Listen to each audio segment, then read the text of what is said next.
Hey guys, tonight we drift back into the candlelit glow of ancient China, where the Tang dynasty hums with life, poetry, and enough sandalwood incense to make your modern air purifier beg for mercy. You're walking through Chang'an, the capital, where silk traders call out their prices, camel caravans plod through wide avenues, and scholars recite verses with the kind of confidence usually reserved for karaoke night. And you probably won't survive this, not because of invading armies, but because even crossing a Tang street is like trying to dodge 1,000 ox carts with no traffic lights. The Tang dynasty is a golden age, a world of cultural exchange and booming commerce. You hear the bells of Buddhist monasteries, smell roasted chestnuts in the markets, and catch flashes of color from Persian rugs and Indian spices. At the center of all this prosperity, in the year 624, a little girl is born who will someday upend Chinese history. Her name is Wu Zhao. Later, the world will call her Wu Zetian, the only woman to ever claim the title of emperor in her own right. But right now, she's just a baby, blissfully unaware of the palace intrigues waiting for her like a particularly stressful group project. Wu Zhao is born into privilege. Her father, Wu Siho, is a respected general, which is the Tang dynasty equivalent of being a star athlete with a legendary record. Her mother comes from an aristocratic family. The household is wealthy, but also cultured, so while Wu learns how to manage the expected skills of embroidery and etiquette, she's also devouring literature and political philosophy. Imagine yourself at 8 years old, memorizing the Analects of Confucius, while everyone else is still trying to figure out basic multiplication tables. That's Wu, focused, sharp, and soaking up knowledge like her family's ink-dipped brushes soak paper. Historians still argue whether her early education was unusually advanced or simply the result of her family's status, but either way, she stands out. Unlike many girls of her time, she is taught not just to read and write, but to debate. One story claims she was so outspoken that even adults in her household found themselves listening, nodding along as if this little girl already carried the authority of a queen. Quirky legend or not, it fits her later life. Wu had a voice people couldn't ignore. The Tang court itself is dazzling, a melting pot of cultures. You picture dancers from Central Asia whirling in embroidered costumes, musicians plucking foreign lutes, and monks chanting verses brought from India. Fashion trends change as quickly as modern hashtags. Long flowing robes one year, shorter sleeves the next, and Chang'an becomes the Paris of its time. It's in this world of constant creativity and ambition that Wu Zhao's personality sharpens. One quirky tidbit says she developed a knack for horsemanship and even swordplay, unusual hobbies for a young woman of her rank. While other girls perfected calligraphy strokes or practiced weaving, Wu was learning skills that symbolized confidence and independence. Imagine her riding across a training field, dust kicking up, while her tutors mutter, "Well, that's not in the etiquette manual." At the same time, life in Tang China isn't all golden poetry scrolls and imported grapes. The empire is vast and politics are a dangerous dance. Wu sees how alliances form and crumble, how the emperor's word shapes the fate of entire provinces. She absorbs these lessons like background music, subtle, but always there. By her early teens, Wu Zhao's reputation as clever and striking brings her to the notice of the imperial court. At just 14, she's chosen to enter the palace as a junior concubine to Emperor Taizong, one of China's greatest rulers. You can imagine the mixture of excitement and dread, leaving her family behind to live in the forbidden halls where power glitters, but danger lurks in every whispered conversation. It's worth pausing here to picture the palace. Imagine endless corridors paved with polished stone, courtyards filled with lotus ponds, and painted screens depicting dragons and phoenixes. Every detail screams wealth, but it also hides a truth. Competition is fierce. Concubines are like chess pieces, each hoping for a move towards influence. And Wu, stepping into this environment, is ready to play the long game. Historians still debate what Emperor Taizong thought of her at first. Some say she was barely noticed among hundreds of women. Others hint she made an impression with her intelligence and confidence, even if her rank was low. What we do know is that Wu didn't fade into the background.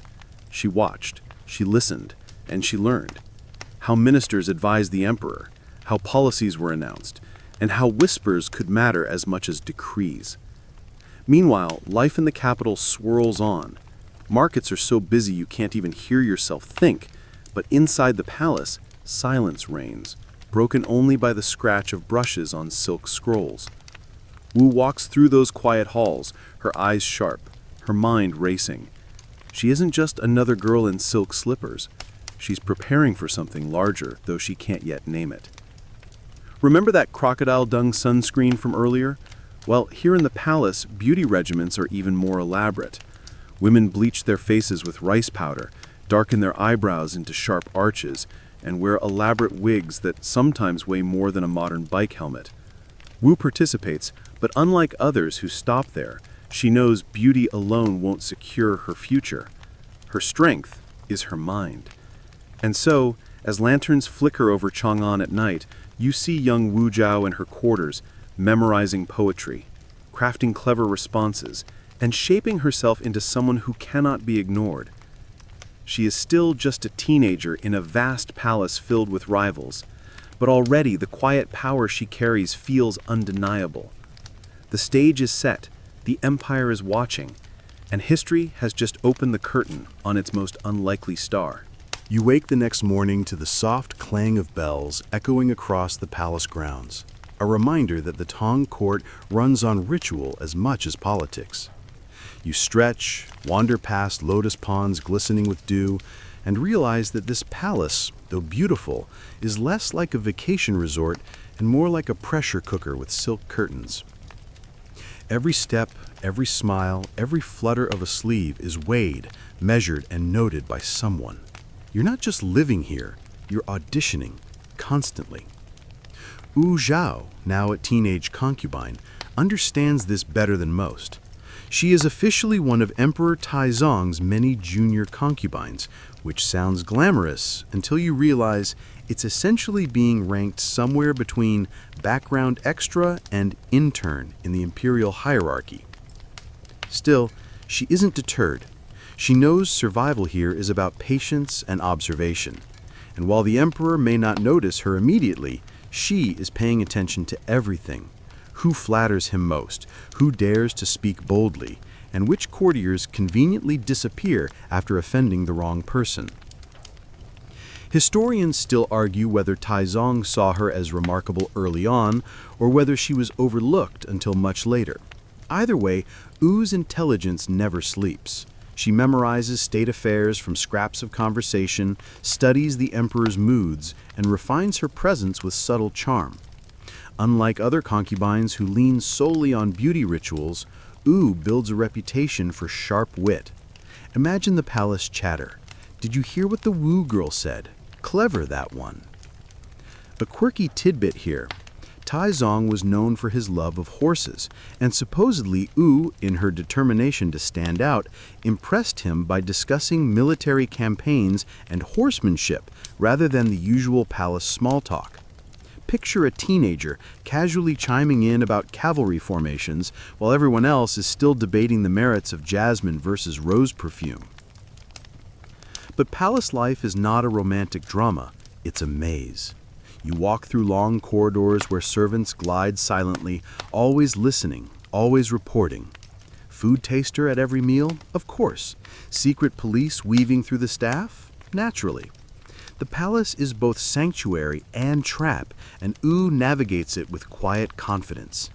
You sense her ability to adapt, blending when needed, standing out when it counts. And yet she knows her place is precarious. Taizong has many concubines, and Wu, at this stage, is low-ranking. Her chances of climbing the hierarchy depend not just on charm, but on timing. She watches the favorite consorts with their elaborate robes and resplendent jewelry, taking mental notes. Like any good strategist, she doesn't just admire, she calculates. Meanwhile, the world outside continues its Tang splendor. Chang'an bustles with poets reciting verses for coins, street performers juggling knives while children laugh, and caravans unloading bolts of silk from the far west. You pass through the city in your imagination, realizing that while the empire thrives, the palace is its own world, sealed away, governed by strict etiquette. U adapts to this life of endless ceremony. She bows at the right angle, lowers her gaze at the correct moment, and laughs just enough without seeming frivolous. It's a delicate performance, like balancing a porcelain teacup on your head while walking across a rope bridge. One wrong move, and you're forgotten, or worse, exiled. But U is not forgotten. Though her role is small, she leaves an impression. The emperor appreciates intelligence, and U has plenty of that. While others rely on flattery, she can offer conversation that actually interests him. Historians note she was clever with words and quick to respond, traits that later defined her reign. Still, the palace is filled with rivalries. Concubines vie for attention, forming alliances, whispering behind lacquered screens.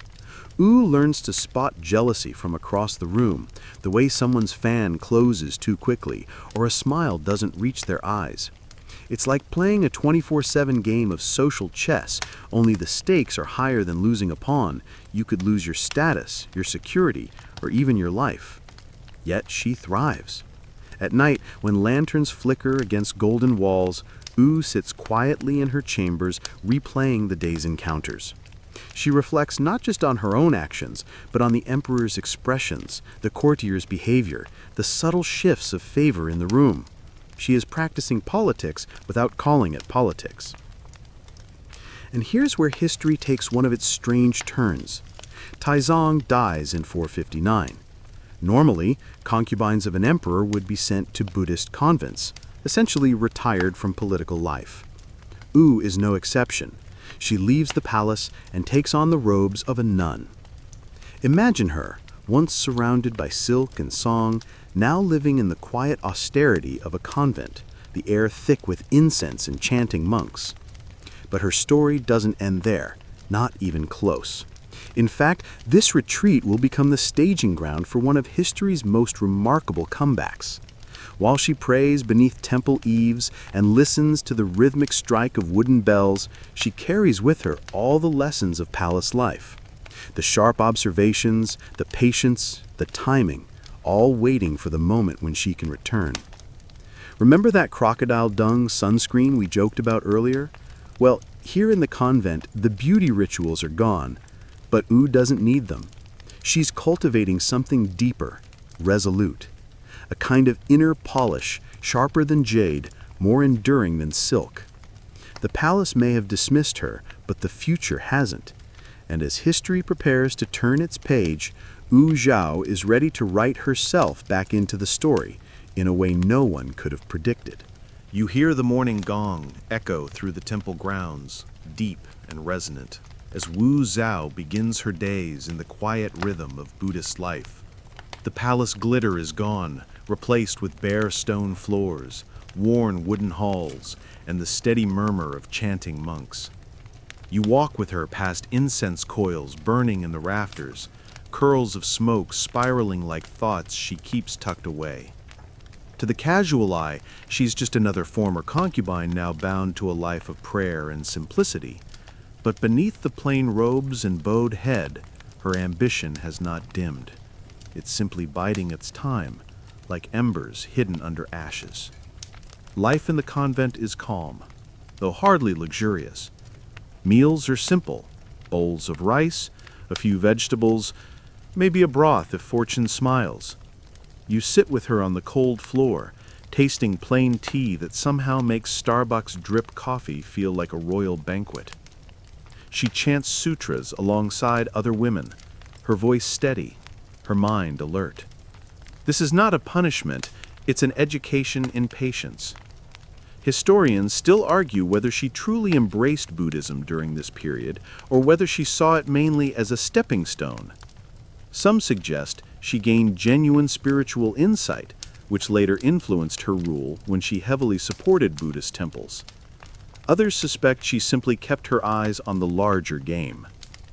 Either way, Wu emerges from this experience stronger, calmer, more attuned to the art of waiting.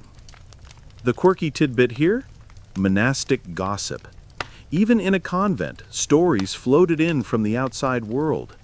Servants whispered of court intrigues, new appointments, and, most importantly, the reign of Gaozong, Emperor Taizong's successor. Wu learns that Gaozong, who once saw her in the palace as a young concubine, has taken the throne. He is less stern, more impressionable than his father, and whispers suggest he has not forgotten the clever girl with sharp words and a graceful presence. Imagine the scene. One spring festival, Gaozong visits the temple to make offerings. He walks past rows of chanting women, his eyes sweeping the assembly, and there she is, Wu Zhao, head bowed, hands folded. For a moment, time collapses. Gaozong remembers. A spark flickers, and history, ever dramatic, opens a new path. You can almost feel Wu's pulse quicken beneath her calm exterior. She knows this is the chance she has been waiting for. She doesn't push, doesn't force, just lets her presence do the work. Gaozong takes notice. Soon, arrangements are made, and Wu is recalled to the palace. Think of it as the ultimate re-entry, a comeback tour that no one saw coming. One day she's sweeping temple courtyards, the next she's back among golden halls and painted screens. Returning to court is both thrilling and dangerous. Other concubines raise their eyebrows, whispering, "Didn't she retire? What's she doing here?" You sense the tension, the calculation in every smile. But Wu has changed. The convent gave her patience, discipline, and an aura of mystique. She returns not as a naive girl, but as a woman who knows how to command attention without demanding it. She eases back into palace life with careful grace.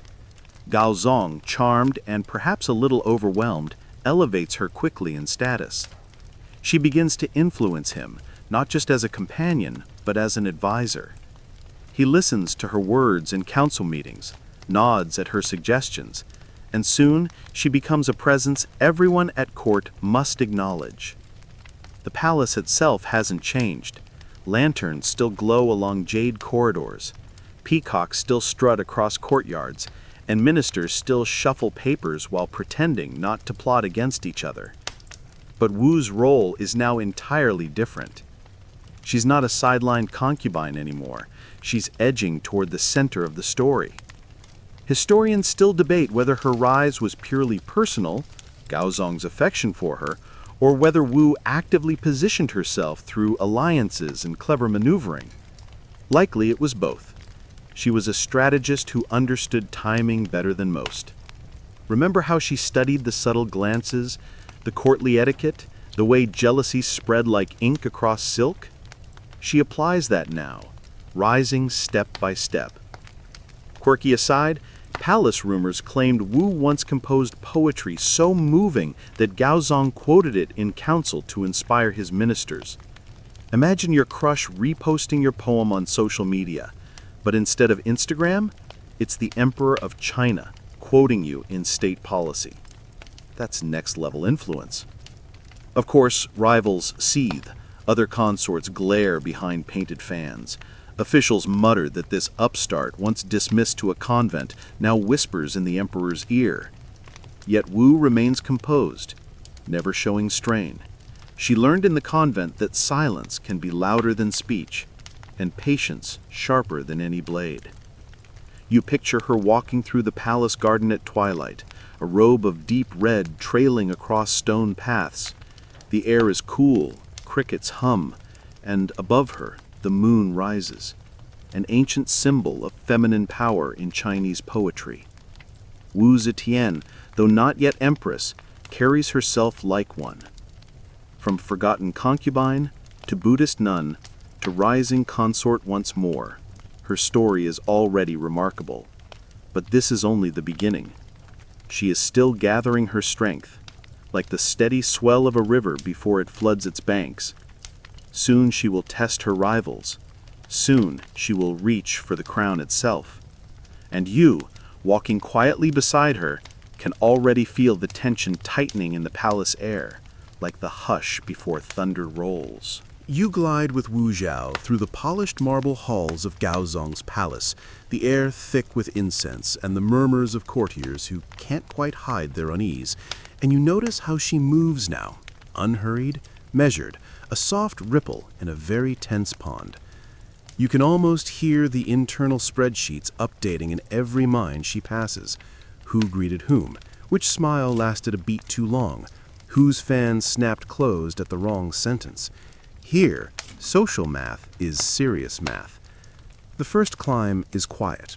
You sit with her in an evening audience where ministers present memorials like anxious students handing in term papers. Gaozong relaxes when Wu speaks. Her voice is low, her phrasing neat, and she offers examples from history the way a chef places garnish only where it helps the flavor. Historians still argue whether Empress Wang originally encouraged Wu's return to distract the emperor from consort Xiao, or whether Wu engineered the timing herself, but either way, you feel the gravity tilt. What used to be a flat court now has a slope, and everything begins to slide gently her way. By day, she perfects her repertoire, a fragment of poetry to lighten the emperor's headache, a crisp opinion on border defense to impress his generals, and, when needed, an exquisitely polite silence that says, "I'm thinking," more loudly than any argument. You see how she studies ministers' faces as though they're commentaries, who frowns at reforms, who brightens at mention of taxation relief, who checks the door when certain names arise. The palace is a library of human margins, and Wu reads the notes better than the text. A mainstream fact hums steadily underfoot. In these years, she gives birth to princes who will shape the dynasty, among them the future emperors Zongzong and Rizhong, strengthening her position with a lineage that the court cannot ignore. The nursery becomes its own sphere of politics. A cradle in the palace is worth more than a fleet on the river. Courtiers send gifts with careful inscriptions. Wet nurses compare lullabies like they're auditioning for a talent show. And you realize baby schedules can wield more power than battle schedules. Rituals multiply. At dawn, officials rustle like reeds along the audience hall. At noon, envoys bring lacquered boxes. At dusk, candles turn the rafters into constellations. Wu learns the choreography until it looks effortless. She kneels at just the right tempo, rises with a sleeve that whispers rather than swishes, and delivers a single sentence that makes a minister's proposal feel newly polished. The joke you keep to yourself, palace protocol is the original ASMR. Soft steps, soft speech, soft paper, and tea poured at a frequency that practically guarantees naps. Jealousy, of course, does push-ups in every corner. Consort Xiao's supporters mutter behind painted screens, and Empress Wang's faction watches the slow drift of attention with alarm. You notice how gifts change color. What used to arrive in jubilant cinnabar start arriving in careful gray. But Wu has cultivated a monastery-trained steadiness. The convent's plain rice and long hours of chanting taught her to master time. She delays when others rush, advances when others yawn, and lets her rivals over-explain themselves into little traps of their own making. Quirky tidbit for your bedside collection, fashion at court tilts toward moth eyebrows, fine curves drawn to resemble distant hills, and Wu experiments with them only lightly, preferring a subtler line that keeps the focus on her words. Perfume sachets, tiny embroidered pouches stuffed with clove and agarwood, hang from belts. She chooses one that smells faintly of cedar, like a library after rain. Remember that crocodile dung sunscreen from earlier? Thankfully retired. The new regime is glow by diplomacy, which is less messy and far more flattering. At councils, she is not loud, she is precise. When Gaozong asks about frontier governance, she references classics, yes, but adds an observation from a market visit, grain sellers complaining about transport levies. When the discussion turns to temple endowments, she nods to sutras, yet stresses bookkeeping. Even the gods appreciate balanced ledgers. Her genius is to braid the practical with the poetic, so decisions feel both inevitable and elegant. It's like watching someone tie a bow that looks decorative but secretly locks the box. You walk one evening through the peony garden, lanterns bobbing, when a court poet recites a new verse comparing the moon to a bronze mirror. Wu smiles, finishes a line for him, she's read everything, and the poor poet nearly levitates with delight. Daozong laughs, the poet bows repeatedly, and you catch the court's collective note-taking. Literacy is her sparkle, timing is her tiara. Light joke interlude number 2, you wonder if Palace HR has a category for weaponized literacy, because if it does, she's top of the pay band. Beneath the lanterns, alliances distill. You overhear names, Zhu Jingzong among them, men who understand that attaching themselves to Wu is not simply currying favor, but investing in a vision of governance that rewards talent over birth rank.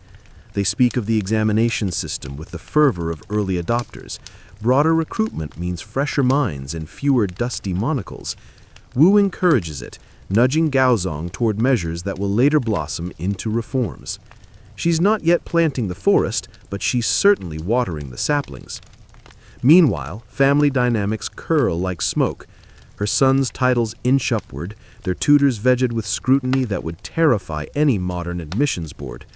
You watch her check lesson scrolls, ask calm questions about calligraphy and statecraft, and then, unexpectedly, tell a small story about a humble official whose diligence saved a province from famine. Historians still argue whether these domestic scenes were carefully staged, but even if they were, the lesson lands.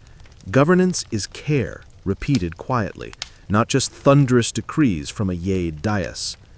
Trouble, inevitably, composes itself in the background. Empress Wang, once secure, finds the emperor increasingly soothed and occasionally steered by Wu's counsel. Concert Xiao tightens her circle, fans snapping shut like punctuation. The palace hums with metaphors. People are cooling or warming, leaning toward or away from, and you can feel the thermometer gradually rebranded as a compass, its needle learning a new north. You half expect a chorus to burst from the colonnade singing "Let It Go," but everyone here prefers subtext. A minister presents a memorial complaining that extravagance has crept into provincial feasts. Wu suggests rules limiting banquet costs, garnished with a sly proverb, "A fish tastes no richer for swimming in gold bowls." Gaozong chuckles, approves a measured edict, and the court recognizes that policy can be both thrifty and graceful. Light joke number 3, whispered to yourself, somewhere a caterer cries into a very expensive soup. Late one evening, you follow her to a quiet study, where moonlight pools on the inkstone. She copies a line from the Book of Odes, pauses, and adds a marginal note in her neat hand, questions she'll raise the next day about transport canals and corvée labor. The room is almost silent, except for the brush's sigh and a water clock's steady drip. It's the kind of scene that makes insomnia seem patriotic. If productivity had a lullaby, it would sound like this. When rumors attempt to smear her, she answers not with drama, but with competence. A shipment of grain to a flood-struck district arrives on time. A tax exemption is extended to smallholders, and a scribe who forged a seal is dismissed with crisp formality. People learn that her temper, when it shows, is administrative, swift, precise, and filed in triplicate. The message travels faster than gossip. Perform or perish from relevance. You feel the palace breathe in before dawn, a hush so complete that even the silk banners seem to hold their thread still, and then, like a kettle just about to sing, the court warms into motion for a day that will change the temperature of the empire. You follow the sweep of attendants carrying brocade cushions, lacquered trays, and a phoenix crown that glitters with kingfisher feathers, each shard of blue like a freeze frame of sky. Someone checks the almanac again for auspicious hours. Someone else polishes a jade tablet as if clarity can be rubbed into fate. And you, steady as the water clock's drip, sense that all the quiet groundwork of the last seasons is about to chime into title. When the procession forms, you notice how every rule of etiquette becomes a gentle instrument. Bells, flutes, soft drums, and Wu Zhao moves within it like a calm note that binds the song. Gao Zhang's gaze finds her first, then the court's follows, as predictable as sunflowers turning. Empress consort, the words will soon say, but in the air they already exist, hovering like a promise the room has been practicing under its breath. Historians still argue whether Empress Wang's earlier tolerance for Wu's return was tactical or naive, and whether consort Xiao's faction misread the weather or tried and failed to seed their own storm. Either way, the wind arrives from Wu's direction now, cool and consistent. A mainstream fact anchors the moment. In 655, Wu Jiao is formally elevated to Empress Consort. You hear it in the cadence of proclamations, in the rustle of ranks bowing as the phoenix crown settles. Heavy, yes, but also oddly buoyant, as if it floats on the structure she has built in patience. The crown itself is a small city. Gold filigree towers, tiny phoenixes mid-flight, pearls stitched like dew. Light joke number 1. You catch yourself wondering if the crown comes with a neck massage voucher, because elegance clearly has weight limits. Ceremony does its graceful work. Officials touch foreheads to the floor, court ladies arrange sleeves so perfectly that gravity must have filed a petition. The scribe's brushes whisper across silk. Every character looks like it has practiced for this page. You notice Gao Zhang relax, the particular softening of a ruler who has found the advisor he trusts most and given her an official seat beside him. In that small exhale, policy will find room to grow. But coronations do not float above politics. They are woven through it. You feel the tension living between the lines of the edict, the knowledge that Empress Wang and consort Xiao, once secure, now stand on planks that creak. The palace handles it with ritual phrasing, demotions, relocations, a rearrangement of who may approach which doors. Historians still argue whether the infamous accusations that swirled around the fall of Wang and Xiao were engineered by Wu's allies, inflated by enemies, or later embroidered by chroniclers with a flair for dramatic cautionary tales. You keep the details soft and distant, PG-13 parchment, not tabloid ink, but you see the outcome clearly enough. The center shifts, and the court learns a new compass bearing. A quirky tidbit threads through the day. The moth eyebrow vogue peaks just as hair towers climb higher, pinned with beaded branches that quiver when their wearers nod. Wu, as usual, edits the fashion rather than obeys it. Lighter brow, steadier hair, a look that says, "I didn't come to topple under accessories." Remember that crocodile dung sunscreen from our earlier strolls? Retired, thank goodness. Today's glow is all ceremony and strategy, with a sheer finish of inevitability. The first orders she suggests as Empress are gentle but consequential. A memorial reaches Gao Zhang proposing clearer lines in provincial accounting. Wu recommends adopting a standardized form. Columns for grain, coin, labor, with penalties for creative arithmetic. Another addresses the court examinations. Widen the recruiting pool, she urges, and reward essays that marry classical learning to practical governance. Gao Zhang nods. The decree goes out. Young scholars in distant towns inhale a little hope. Light joke number 2. Somewhere, a future bureaucrat hugs a spreadsheet and calls it poetry. Opposition does not vanish, it reforms. Senior Minister Chu Siliang, famed for his calligraphy as much as his candor, voices sharp disapproval of Wu's elevation. Within months, his star dims, first sidelined, then exiled, and the brush that once corrected others' strokes can no longer edit the line of power. As you pass the calligraphy studio, you imagine the lesson written out in careful script. Timing writes history more indelibly than ink.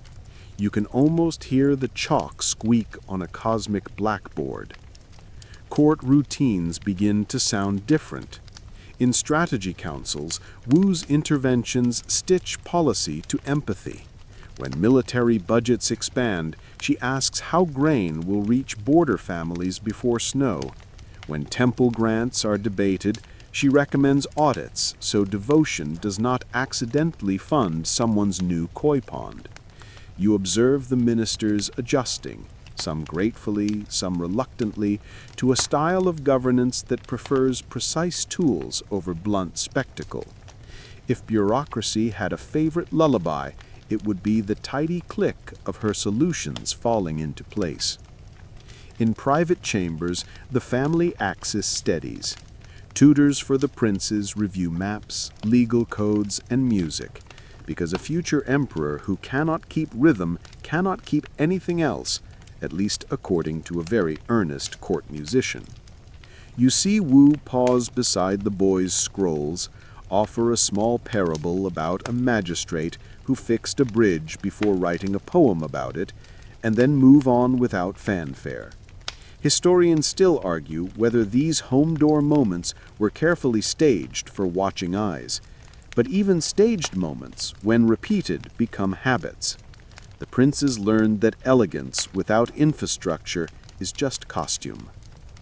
Ritual returns at dusk for the formal enthronement banquet. Lanterns join the stars, bronze chimes murmur, and peonies lean like polite onlookers. Gifts arrive with the quiet thunder of significance. Jade bead discs for harmony, white cranes embroidered on silk for longevity, and a painted folding screen where a phoenix perches on a pala tree, traditional shorthand for empressly virtue. A Central Asian envoy presents a glass beaker so clear it looks like a captured bubble. Wu tilts it to the lamplight, smiles, and orders a modest toast to diligence. Light joke number 3. You suspect the court would prefer a lavish toast to not being diligent, but the Empress just set the vibe to responsible bedtime. As the evening light thins, you step out to the terrace for a breath. Chang'an hums beyond the walls, markets tapering to lullabies, camel bells fading into the city's long yawn. Inside, musicians unfurl a slow melody while dancers trace circles that look like policy diagrams set free. The crown glints, the edict dries, and the court, learning by osmosis, straightens its own posture. None of this erases the harder edges of the moment. The palace is still a chessboard. Yet Wu's ascendancy remaps it with an emphasis on competence and examinations, on the usefulness of clear ledgers, on the grace of decisions made neither in panic nor in vanity. You recall the convent's plain rice and think how that practice of patience now flavors every course of state. You remember the early palace days, how she watched and waited, and recognize the same calm in the Empress who now speaks and is heard. When the banquet ends, night carries a cooler fragrance. You follow her down a corridor of shadow and pearl, the phoenix crown finally resting on a lacquered stand. She unpins a single hair ornament, the tiny clink as soft as a period at the end of a long, clear sentence. Tomorrow there will be memorials to read, envoys to receive, and a slow-turning wheel of reforms to keep oiled. For now, the empire lies quiet under silk-dark sky, like a scroll rolled closed, the ink safe and ready for morning. Morning settles like silk over the eaves while a hush moves through the palace. The kind you only hear when everyone is trying not to say something obvious. Gaozong's headaches return, the kind that make light itself feel too loud, and suddenly the empire learns to whisper. You walk beside attendants padding on moss-soft slippers, past a screen of pearly beads, to a chamber where business continues in a quieter key. The emperor reclines, eyes half-lidded. Ministers kneel with memorials. And there, half-veiled behind patterned curtains, Wu speaks, low, steady, the voice you've come to recognize as the empire's metronome. Think of it as the original working from behind a screen, a workplace trend 1,300 years ahead of schedule. A mainstream fact anchors the scene. After the mid-660s, as Gaozong's health falters, historians still argue whether migraines, hypertension, or strokes did the mischief. Wu increasingly conducts affairs of state, reviewing memorials, shaping edicts, and deciding appointments with the calm of someone who has rehearsed every step. The rules of ritual remain intact, but the choreography bends. Petitioners address the dragon throne, yet everyone understands whose pen edits the final line. You can hear the difference in the council hall itself. The debate grows tidier. Reports come with tables. Someone has discovered the joy of bullet points on bamboo. Somewhere a calligrapher weeps with relief. Her style is consistent with the woman you've watched grow. Practical elegance.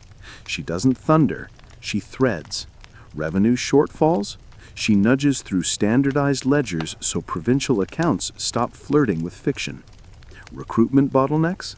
She leans on the civil service examinations, widening the intake just enough that talent outpaces pedigree. Out on the frontier, supplies move sooner in the season. At the canals, inspectors actually show up. It's governance as housekeeping, tedious to brag about, impossible to live without. Remember our joke about glow by diplomacy? This is its administrative cousin, radiance by spreadsheet. Foreign affairs flow on too as voices drop indoors. Couriers arrive mud-splashed from the northeast, carrying tidy dispatches about the balance of power on the peninsula. You picture Wu's fingertip tracing supply lines instead of battle lines, asking how many sacks of grain reach garrisons before frost. She doesn't wave banners, she oils hinges. Ministers learn that a quiet question about logistics can rearrange a campaign more than 3 loud speeches about glory. Light joke number 1, if victory has a sound, right now it's the squeak of a well-greased axle. Between meetings, you trail her into a smaller study where incense curls in slow spirals and inkstone glistens like a small, patient lake. A scroll lies open to a Buddhist sutra, a Confucian classic nearby, and a stack of reports waits like well-behaved children. She moves among them without drama. A stamp seals an exemption for flood-struck farmers. A red note asks for a second price on a canal repair because the first quotation looked too proud of itself. A margin mark, just one character, tells a minister to clarify. Historians still argue whether her preference for Buddhist language in proclamations at this time comes from genuine devotion fostered in the convent, or from a shrewd sense that compassion framed in scripture travels well through every village gate. Either motive, perhaps both, polishes the message. Order serves the people, not the other way around. Quirky tidbit for your bedside collection. Chronicles whisper that she kept a demon-revealing bronze mirror among her study curios, an old legend claiming the surface could betray traitors by warping their reflections. You don't need to believe in magic to appreciate the memo. In this palace, duplicity has terrible lighting. The real mirror, of course, is her information web, eunuchs, clerks, and county magistrates whose tiny notes add up to a portrait of the realm's mood. Gossip here is not a vice, it's data with perfume. Court etiquette adapts to the new acoustics. Ministers preface opinions with careful historical parallels. Wu replies with one crisp line from the classics and one practical question about delivery dates.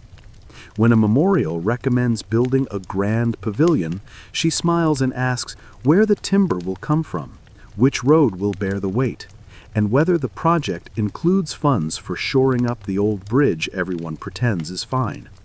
The proposal shrinks to sensible size without anyone losing face. It's the political version of letting air out of a cake so it doesn't collapse later. Light joke number 2, somewhere a contractor practices bowing while doing math. Behind the curtain, she also tends to the rhythm of the throne room.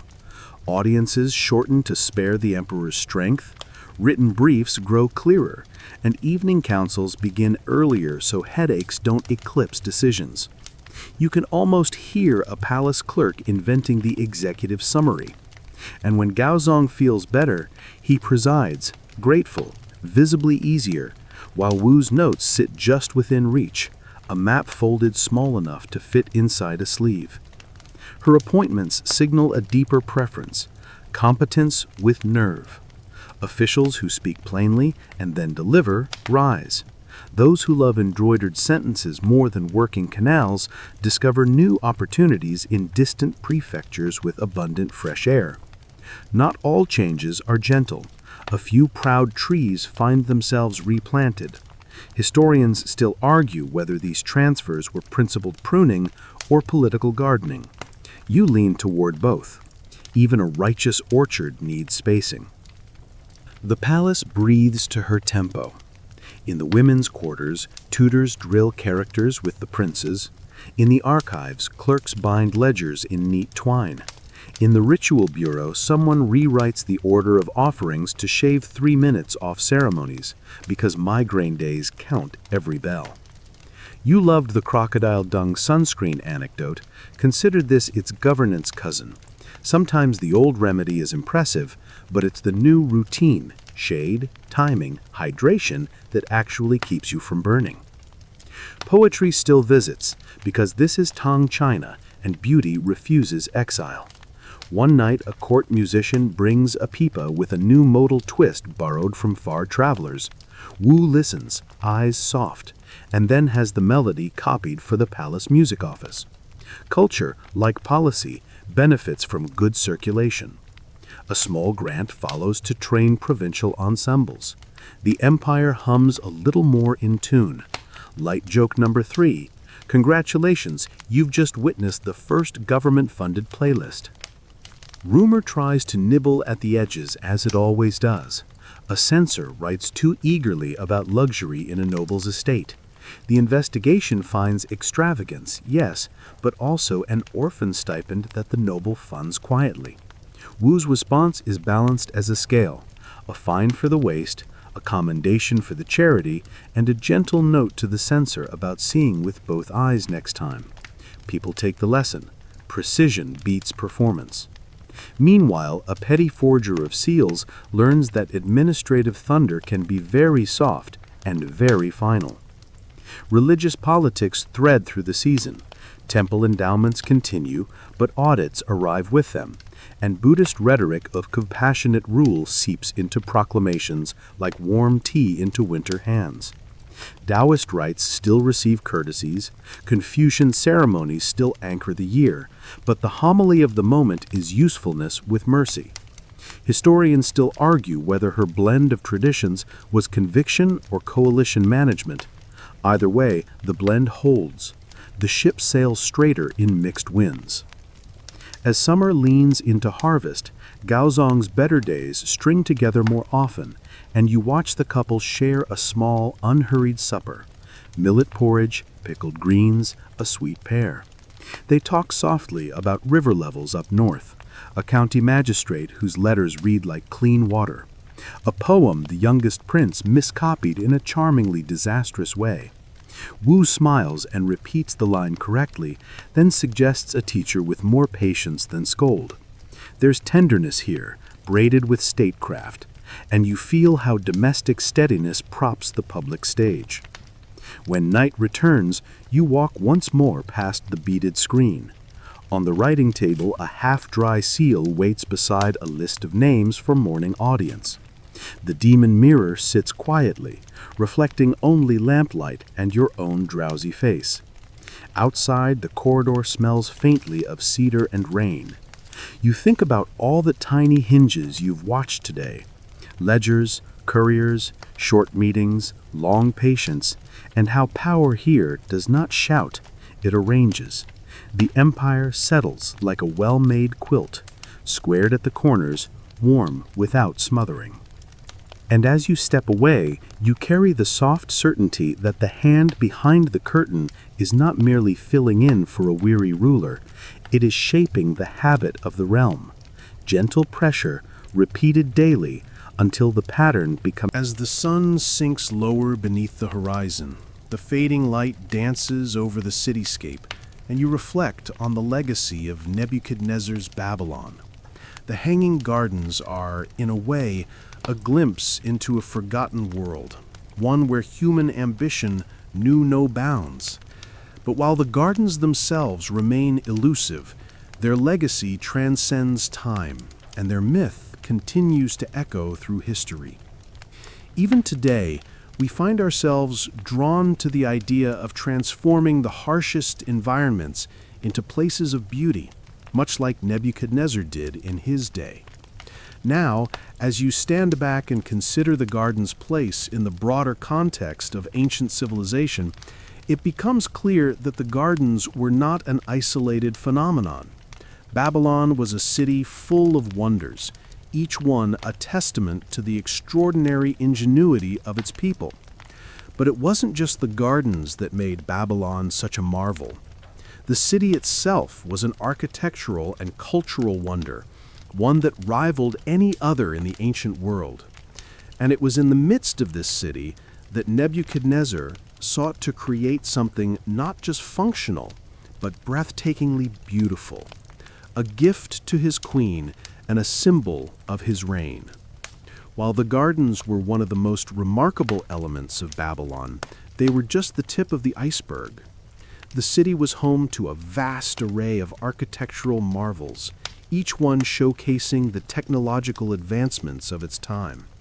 The Ishtar Gate, perhaps the most famous of all Babylonian structures, was an ornate entrance to the city, adorned with rows of blue-glazed bricks depicting lions, dragons, and bulls, symbols of the power of Babylon. These intricate tiles, some of which still exist in the Pergamum Museum in Berlin, have become iconic representations of the city. Standing at the Ishtar Gate, you can almost imagine the processions that once passed through it.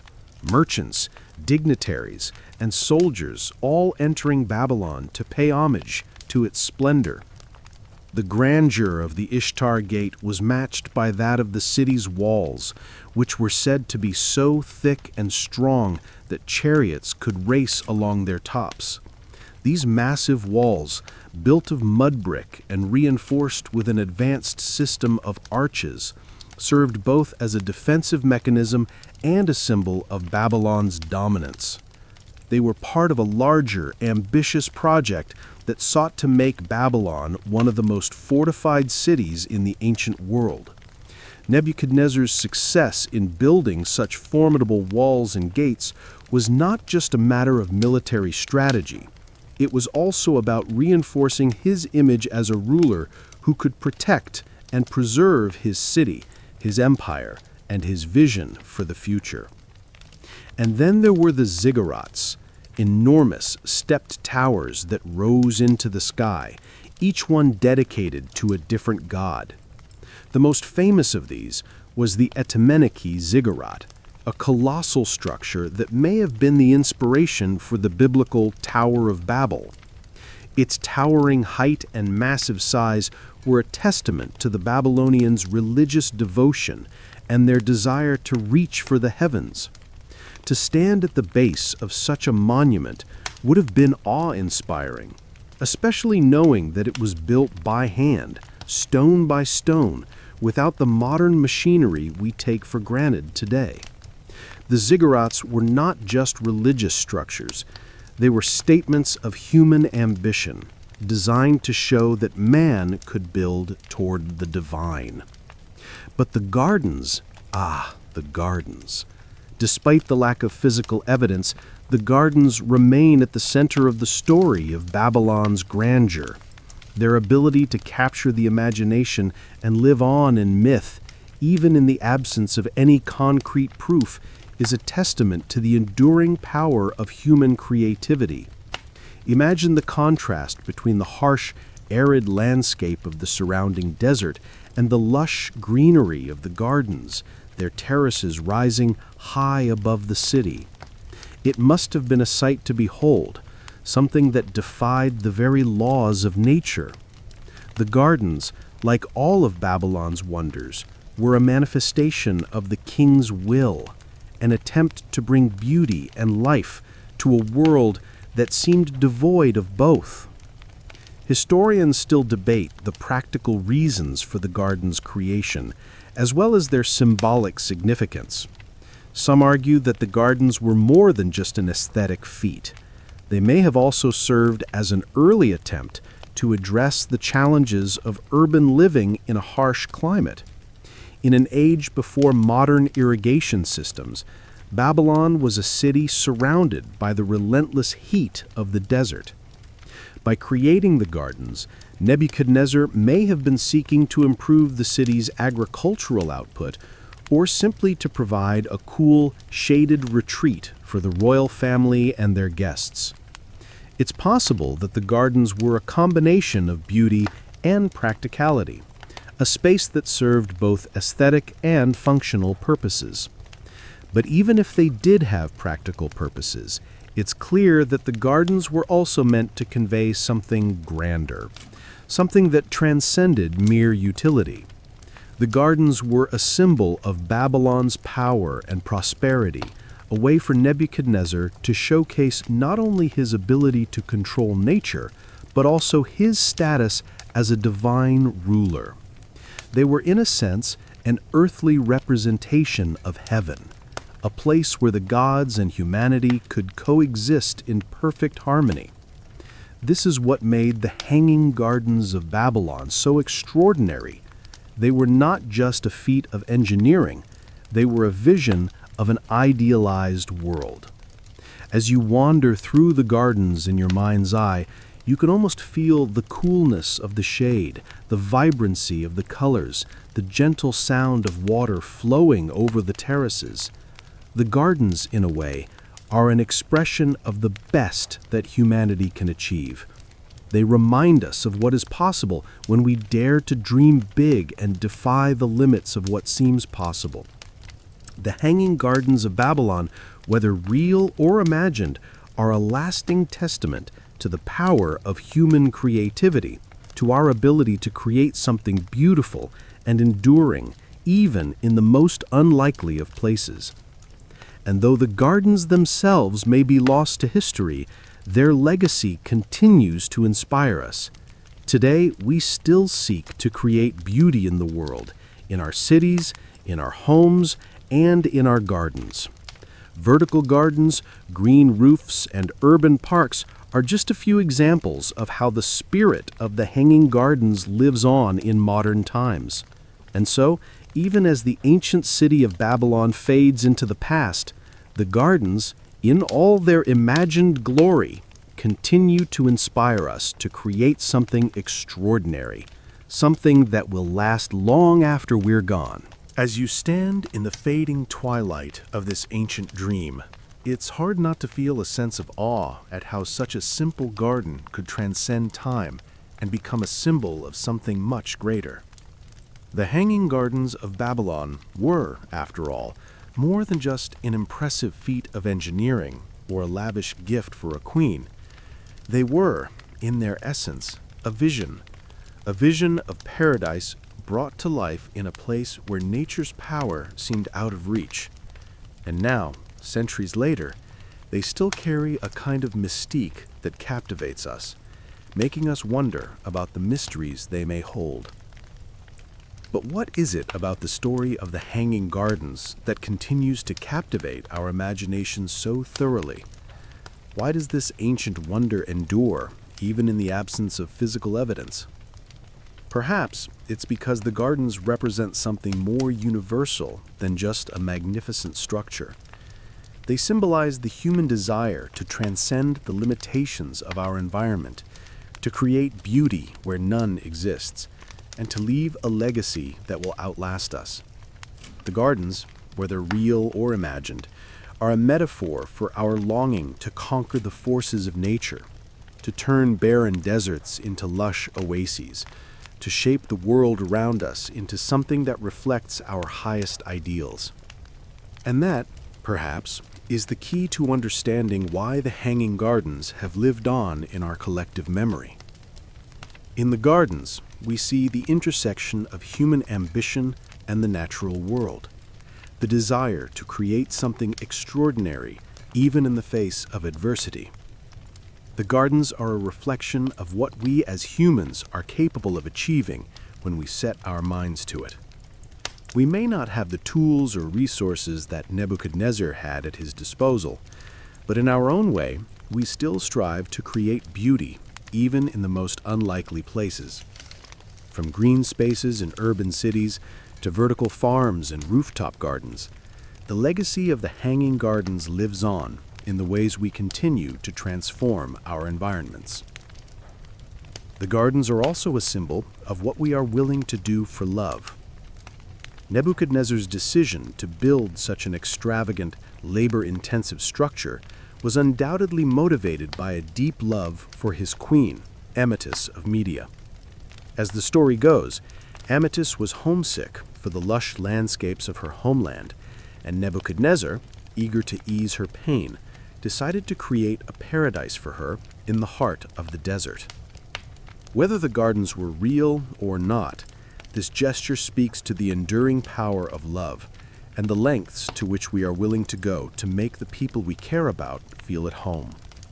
It's a sentiment that resonates even today, as we continue to seek out ways to make our loved ones feel cherished and valued.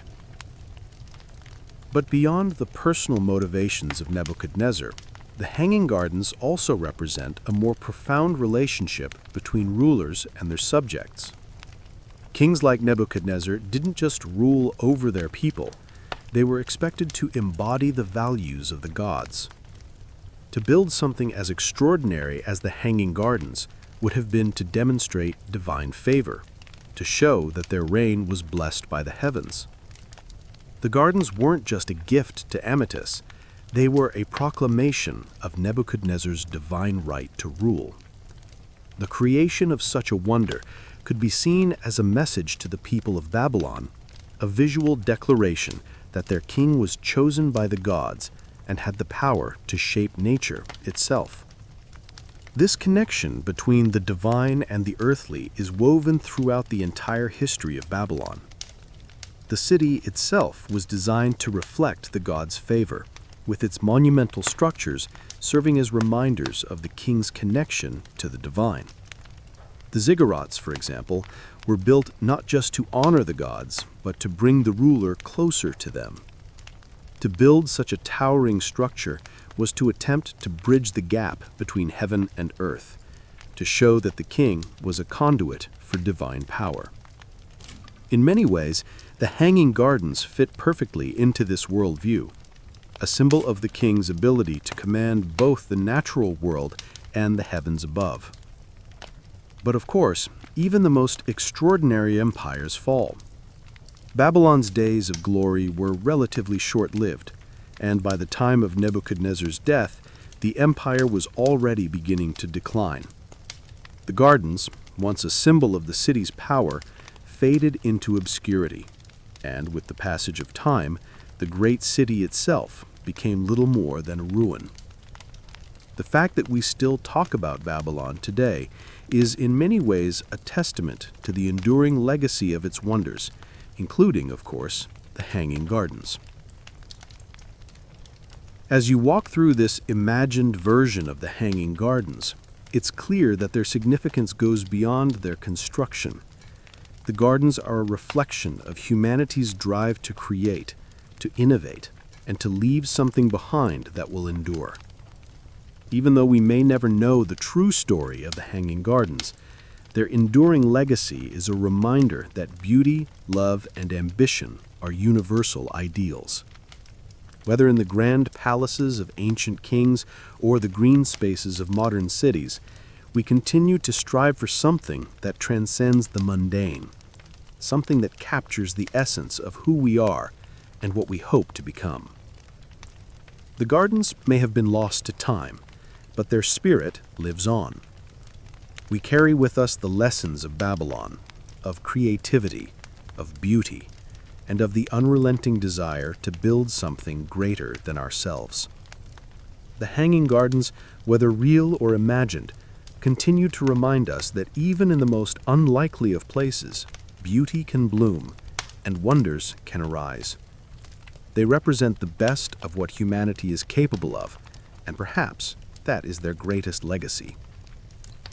As you leave the gardens behind, their beauty lingering in your mind's eye, you realize that the true wonder of the Hanging Gardens is not just in their construction or their myth, but in the timeless inspiration they continue to provide.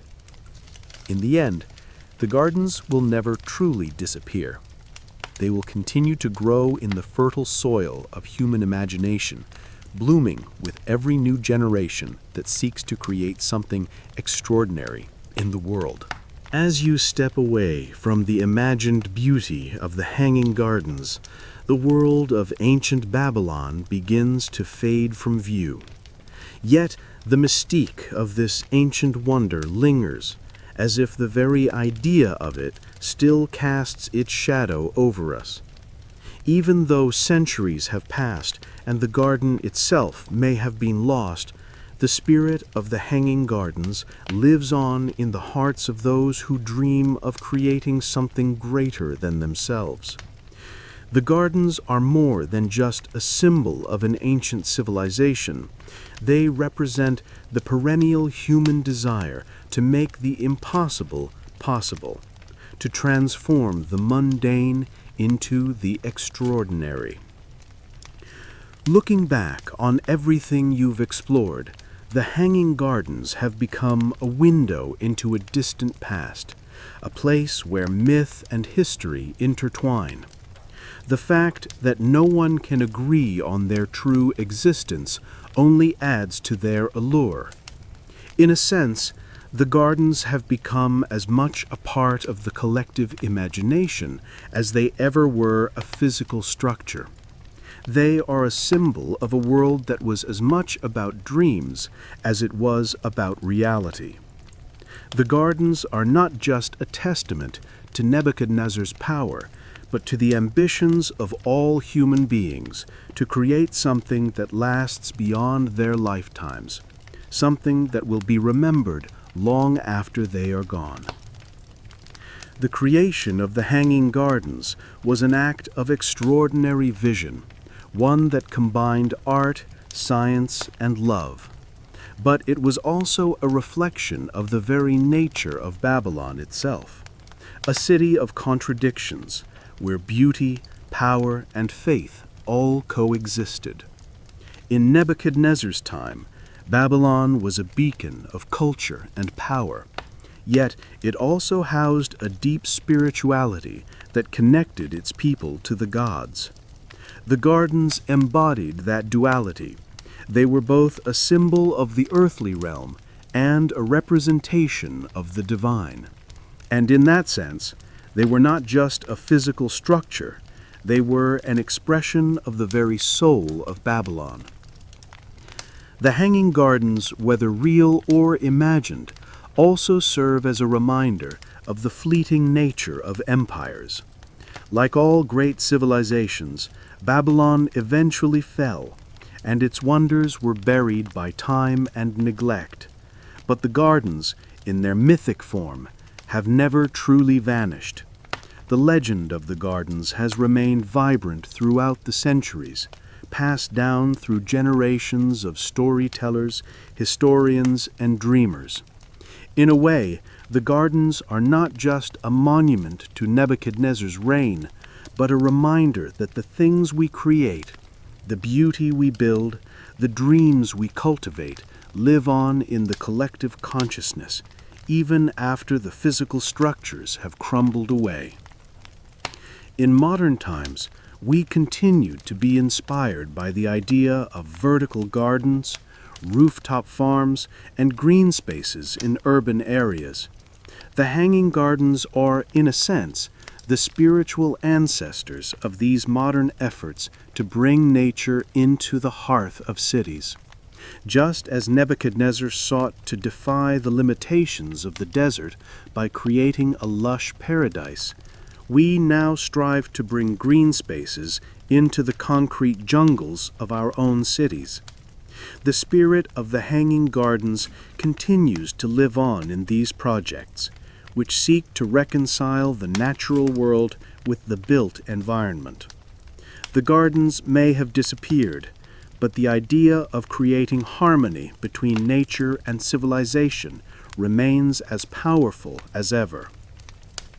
As you reflect on the garden's influence today, you realize that their legacy is not just in the structures themselves, but in the way they continue to inspire innovation. The desire to build something that connects us to the natural world, that brings beauty and life into the midst of our cities, is something that resonates with all of us.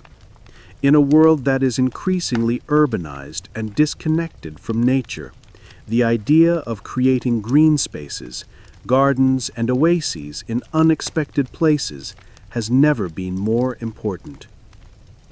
But beyond the physical spaces we create, the hanging gardens also speak to the emotional and spiritual desire to make the impossible possible, to create something that challenges the very fabric of nature, something that rises above the ordinary and speaks to the divine. That is the true legacy of the gardens. And in a world where so much feels beyond our control, the idea of creating beauty and wonder, no matter the obstacles, is an enduring message that resonates deeply with our shared human experience. The gardens are also a reminder of the importance of love and connection. Nebuchadnezzar's decision to build such a magnificent structure for his wife Amytis speaks to the lengths we are willing to go for the people we care about. In many ways, the creation of the gardens was a gesture of love, a way for Nebuchadnezzar to show his queen that her happiness was worth any sacrifice. This is something that transcends time.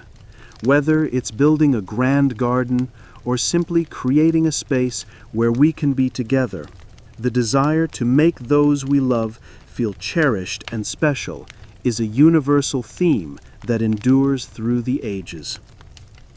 As you move away from the garden's imagined terraces, you begin to realize that the legacy of the hanging gardens is not just in their beauty or their historical significance, but in the lessons they offer for our own lives.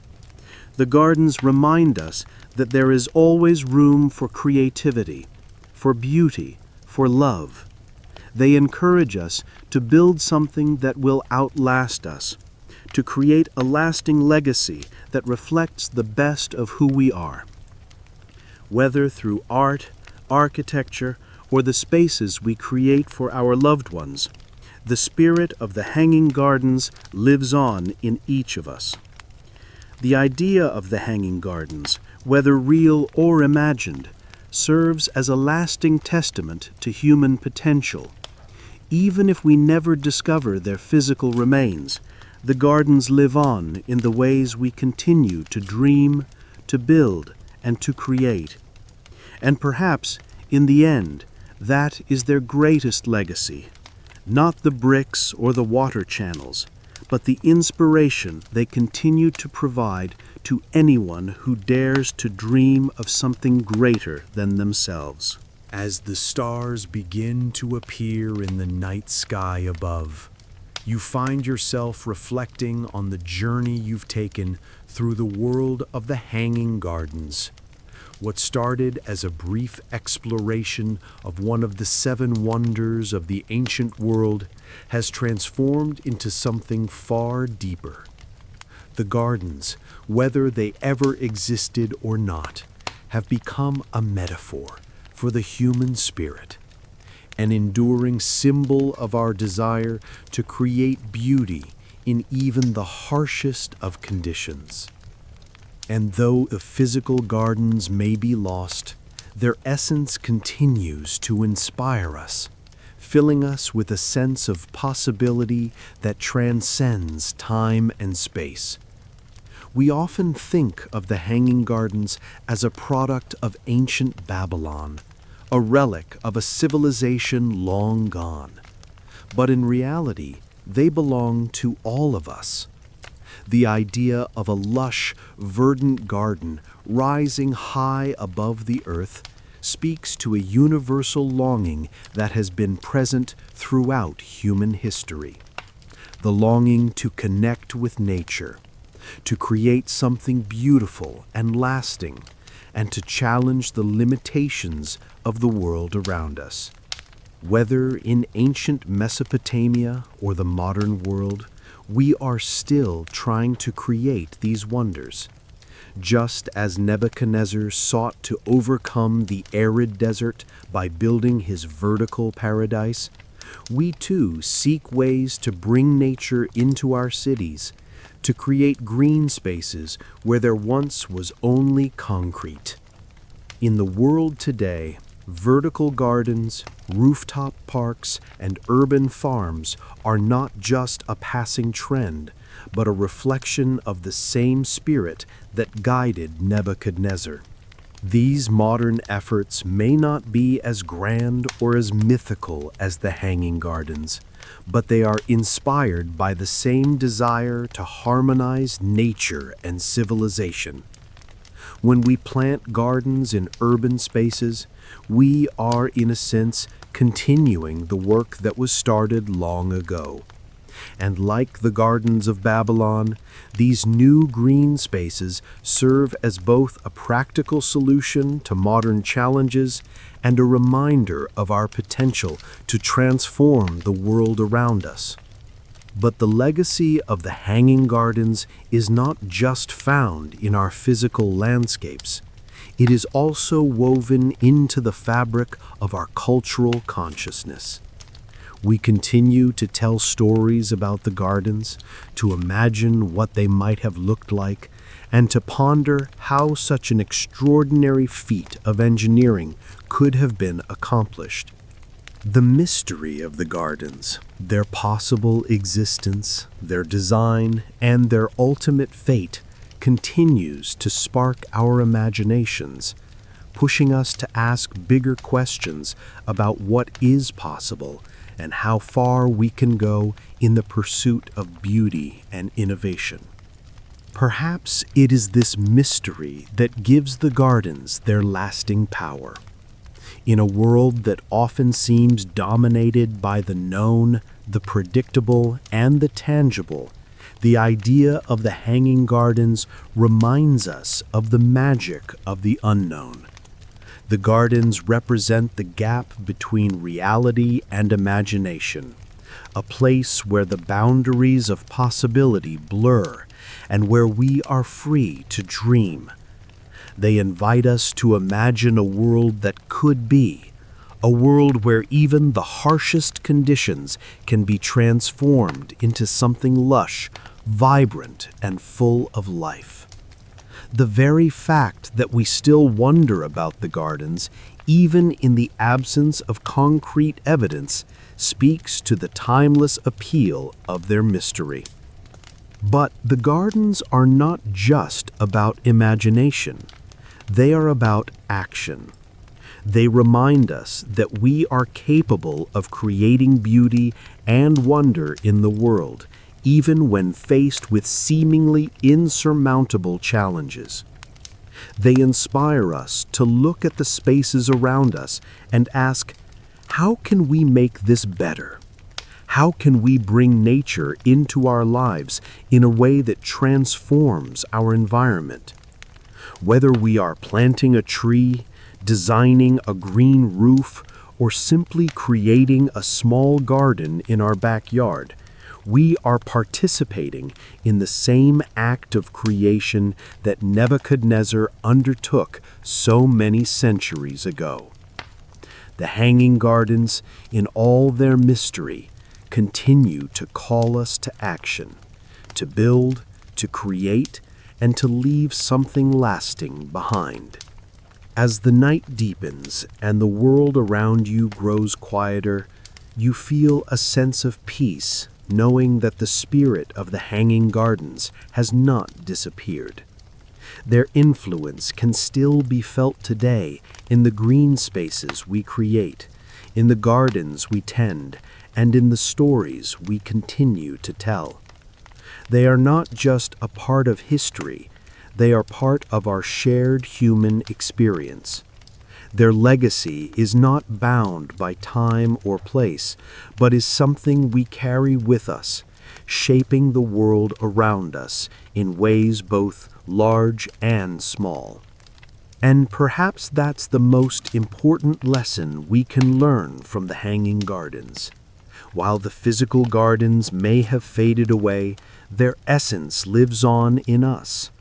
The desire to create beauty, to build something that will endure, and to transform the world around us is as strong today as it was in ancient Babylon. The gardens may have been lost to time, but the spirit of the Hanging Gardens, a spirit of creation, of love, and of connection to nature, will continue to inspire us for generations to come. So as you take one last look at the imagined terraces, the green vines climbing ever higher, the sound of water flowing through the air, know that the legacy of the Hanging Gardens is not just in their physical existence, but in the ways they continue to shape the world we live in today. Whether through the green roofs of modern cities or the quiet gardens in our own backyards, the Hanging Gardens live on in our efforts to make the world a more beautiful, vibrant, and sustainable place.